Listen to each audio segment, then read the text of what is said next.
Food and fun డేల్స్కి స్వాగతం అండి. ఈరోజు ఒక చిన్న వంట, అంటే చాలా సింపుల్ వంట అండి. ఇది పచ్చి పులుసు. ఎండాకాలం కదండి, ఇప్పుడు ఈ ఎండలకి కంపల్సరీ వారంలో 2-3 సార్లు అయినా పచ్చి పులుసు చేసుకుంటే వడదెబ్బ తగలకుండా ఉంటుందని పెద్దవాళ్ళు చెప్పేవాళ్ళు. అందుకని ఈరోజు నేను పచ్చి పులుసు చేసేస్తున్నానండి. చక్కగా ఎంతో రుచిగా ఉంటుంది. ఎంతైనా దీంతో తినేయచ్చు అనమాట. మనం ఏ కూర లేకపోయినా కూడా ఈ పచ్చిపులుసుతో, అంటే సమ్మర్లో ఎక్కువ కూరలు నూనె పదార్థాలు అవి తినలేం కాబట్టి ఈ పచ్చిపులుసుతో ఎంత అన్నమైనా తినేస్తారు. ఒక్కొక్క ప్రాంతంలో ఒక్కొక్క రకంగా చేస్తూ ఉంటారు. ఈరోజు మా స్టైల్లో, మా పెద్దవాళ్ళు నేర్పిన స్టైల్లో నేను ఈరోజు పచ్చిపులుసు చేస్తున్నాను.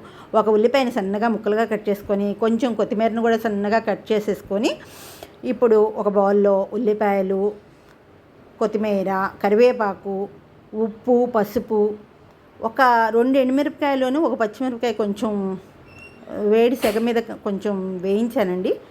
దాన్ని కాల్చాను. ఇప్పుడు అది కూడా వేసేసి బాగా మొత్తం పిసికేసానండి చేత్తో. అంటే ఇప్పుడు ఉల్లిపాయ ఫ్లేవరు అన్నీ పడుతుందన్నమాట దానికి. మొత్తం కొత్తిమీర ఫ్లేవర్ అన్నీ కలిసిపోతాయి. అందుకని బాగా చేత్తో పిసకాలి.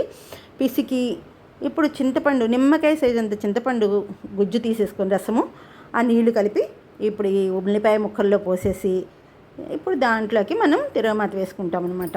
కొంచెం బెల్లం కానీ స్వీట్ ఏదో ఒకటి మీరు వేసుకోగలిగితే ఇష్టమైతే వేసుకోండి, లేకపోతే లేదు. మేము మాత్రం స్వీట్ వేసుకున్నాము. ఇప్పుడు దాంట్లో కొంచెం బాండీలో నూనె వేసేసుకొని తిరగమాత, ఇంగువ, జీలకర్ర, ఆవాలు వేసేసి, ఇంగు వేసేసి, కరివేపాకు వేసేసి తిరగమాత వేసేసుకొని పచ్చిపులుసులో కలుపుకొని తినేయడమే.